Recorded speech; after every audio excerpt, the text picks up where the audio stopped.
Salve, salve, querida turma. Aqui quem está falando é o professor Carlos Henrique e na nossa aula de hoje nós vamos abordar a dinâmica da população.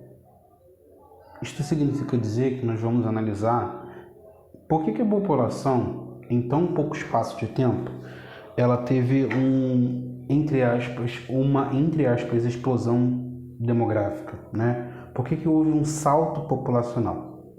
Nós vamos analisar as teorias que vão explicar, né, o crescimento populacional, o que vai estimular, e nós vamos analisar as fases, né, da transição demográfica. É basicamente a nossa aula de hoje. A nossa aula de hoje está na unidade 1, entre a página 558 a página 564. Quando a gente fala sobre a evolução, né, da população mundial, a gente tem que ter em mente que em 1950 a população mundial era cerca de 2,5 bilhões. Em 2015 ela chegou a 7. Esse crescimento populacional ocorreu de forma diferenciada em todo o planeta. Só no século XX a população saiu de 2,5 e foi para 7 bi. Então houve, né, um crescimento populacional, ele se desenvolveu muito rápido. E algumas coisas vão nortear e explicar por que se deu esse crescimento populacional. Chegaremos lá. Mas nós temos alguns países que podemos analisar, né, sobre o que diz respeito ao número populacional. Então, só para que a gente possa entender. A China, 1 bi. A Índia, 1 bi. Estados Unidos, 300 milhões. Indonésia, 258. E Brasil, atualmente 210 milhões de habitantes, né?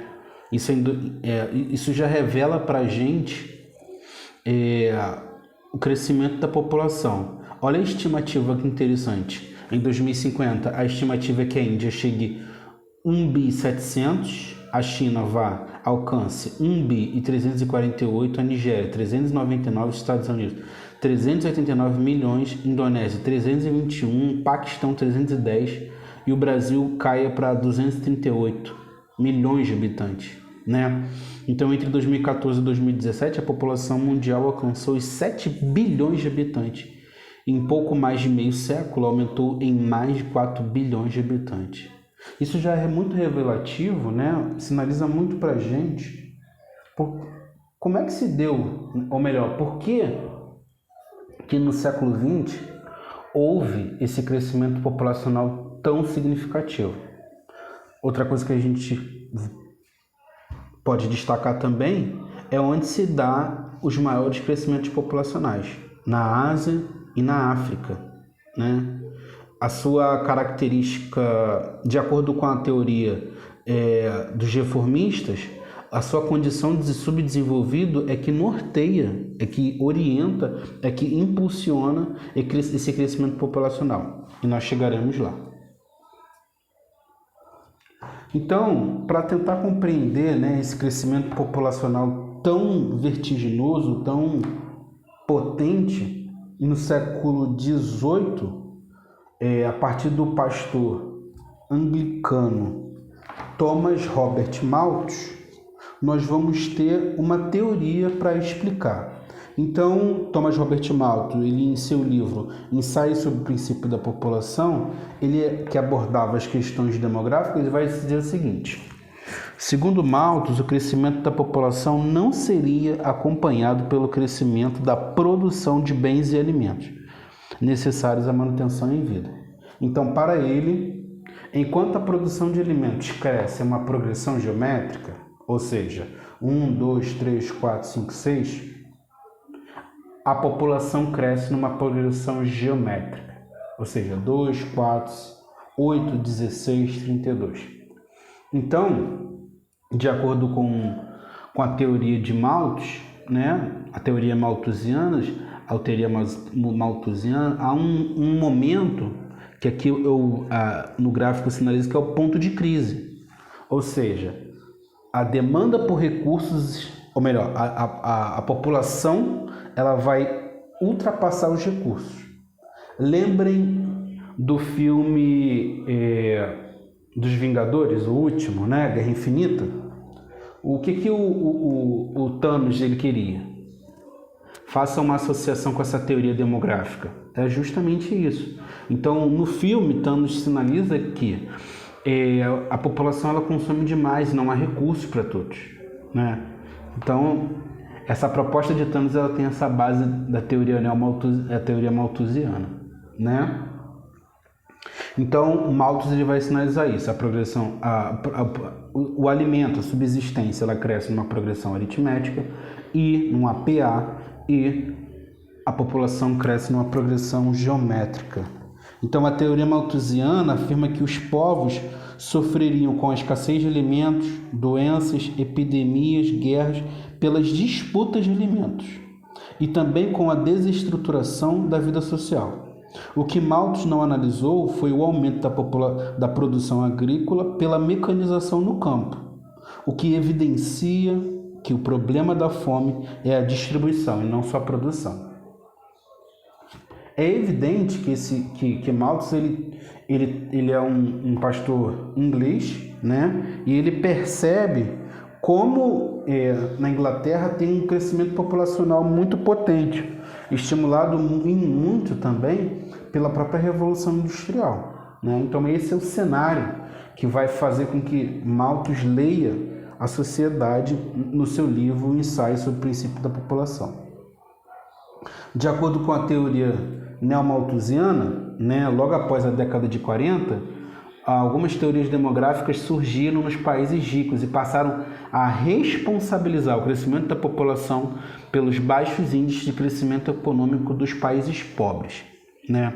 Então, a partir de 40, com o final da Segunda Guerra Mundial, há o que chama-se de baby boom, né? Uma grande explosão demográfica, um crescimento da população demográfica, né?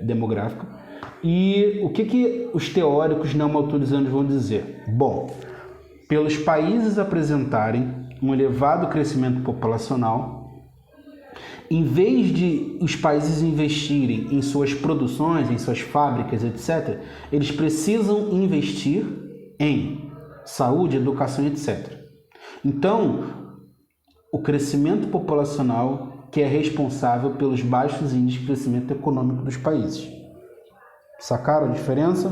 O que os neomalthusianos vão propor? Os neomalthusianos eles vão responsabilizar, né,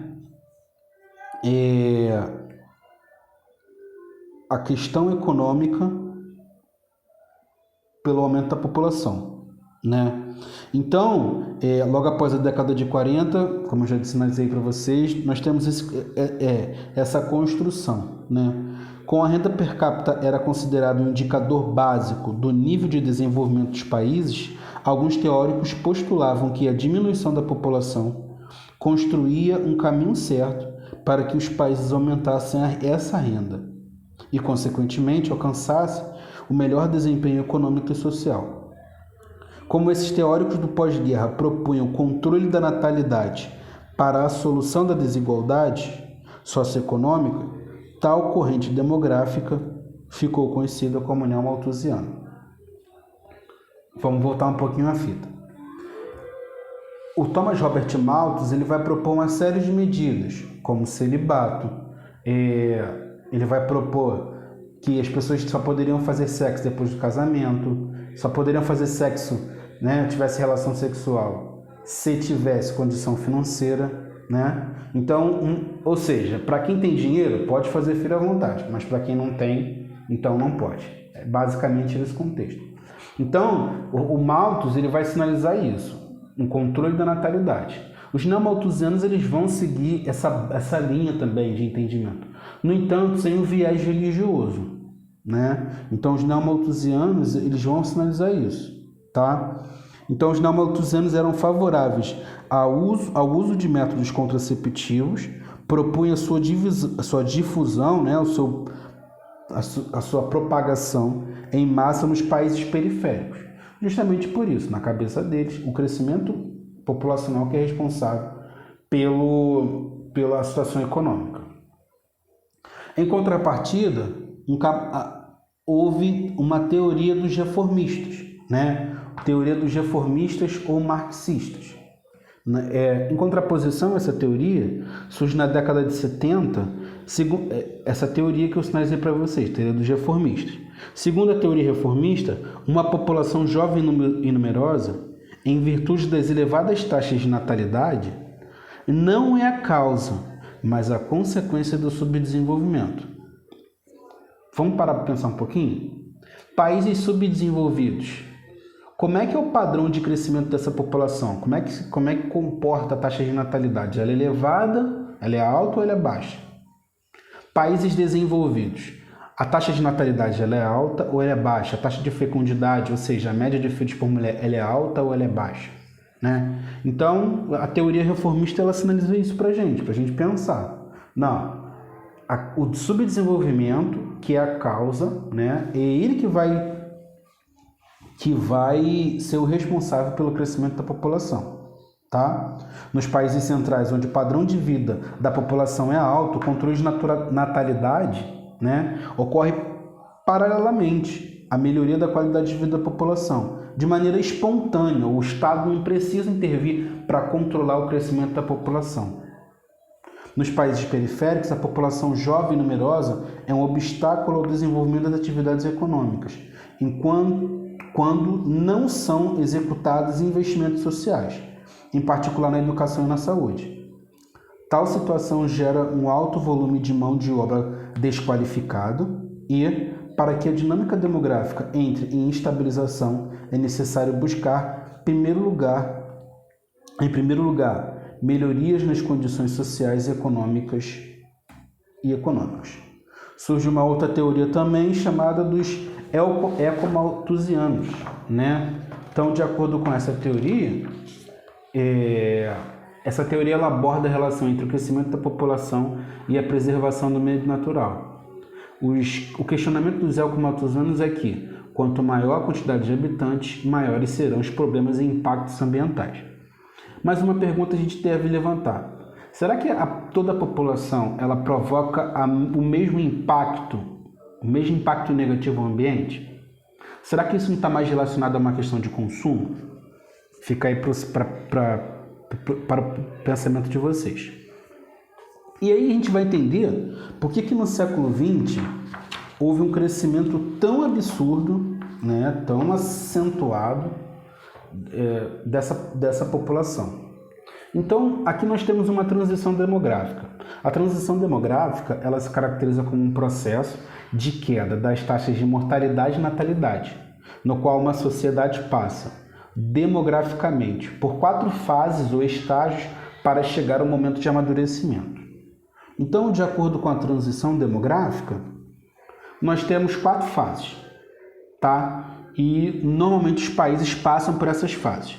Na primeira fase, nós temos a natalidade alta, né? O número de crianças muito elevado e o número de óbito também. São altas e ocorrem de forma descontrolada. Como resultado, temos um crescimento vegetativo baixo, ou seja, crescimento vegetativo ou crescimento natural é a mesma coisa. É igual a taxa de natalidade menos a taxa de mortalidade, ok? Numa segunda fase, nós temos um rápido crescimento das taxas de mortalidade, nós temos um rápido decréscimo, redução das taxas de mortalidade, com a melhoria nas condições médicas, hospitalares e higiênico-sanitárias, aumentando a esperança de vida ou expectativa de vida. Porém, a natalidade ainda é alta, promovendo uma explosão demográfica, ou seja, a taxa de mortalidade decresce, né? Reduz e a natalidade continua crescendo, ou promovendo com isso um alto crescimento populacional. Nós temos uma terceira fase, onde a taxa de natalidade diminui com a difusão, né? Com a propagação de métodos contraceptivos, como camisinha, DIU, etc., com acesso à educação, permitindo melhor conscientização e planejamento familiar. Então, a taxa de mortalidade já estava estabilizada, baixa, e a natalidade também, né? Então, quanto mais acesso a condições médico-hospitalares e higiênico-sanitárias, a expectativa de vida de uma população, a esperança de vida, ela aumenta, né?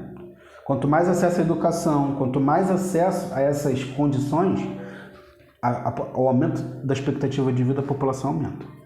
E a quarta fase, os índices de natalidade e mortalidade voltam a se estabilizar, com um crescimento novamente pequeno. Essas são as fases de uma população, né? Então, na transição demográfica, nós temos populações jovens, populações em fase de envelhecimento e envelhecidos. Populações jovens normalmente ocorrem em países periféricos, onde o elevado crescimento vegetativo, mais uma vez, crescimento vegetativo é igual, o crescimento natural é igual à taxa de natalidade menos a mortalidade. E a baixa expectativa de vida são responsáveis por pirâmides etárias de base larga. A gente vai chegar a isso na próxima aula. Fase de envelhecimento ocorre em países centrais desenvolvidos e países periféricos industrializados, nos quais predominam os adultos, mas o contingente abaixo de 20 anos representa a parcela significativa da população. Na verdade, essa fase de envelhecimento está mais com os países emergentes, tá, gente? Como Brasil, Rússia, China, etc. O crescimento demográfico é moderado e a expectativa de vida é elevada. A expectativa de vida da população brasileira tem aumentado. E os envelhecidos ocorrem nos países centrais antigos, países europeus, da Europa Ocidental. Daí eu estou falando de Inglaterra, estou falando de França, de Alemanha, etc. Particularmente os do norte e do noroeste da Europa. Gente, eu chego por aqui a nossa aula. Eu deixo uma atividade para vocês, uma pergunta. Traga um exemplo de países que se enquadrem nessas características, né? De populações jovens, populações em fase de envelhecimentos e envelhecidas. E justifique, né? Por exemplo, eu peguei uma população de um país jovem, né? População jovem. Por que essa população jovem? Apresente os argumentos de vocês, tá? Para que se torne-se, né, mais agradável, eu vou dar uma sugestão. Escolham, né, um item, ou jovens, ou em fase de envelhecimento ou envelhecidos. E apresente os argumentos de vocês, tá bom? Um grande abraço a todos e até a próxima.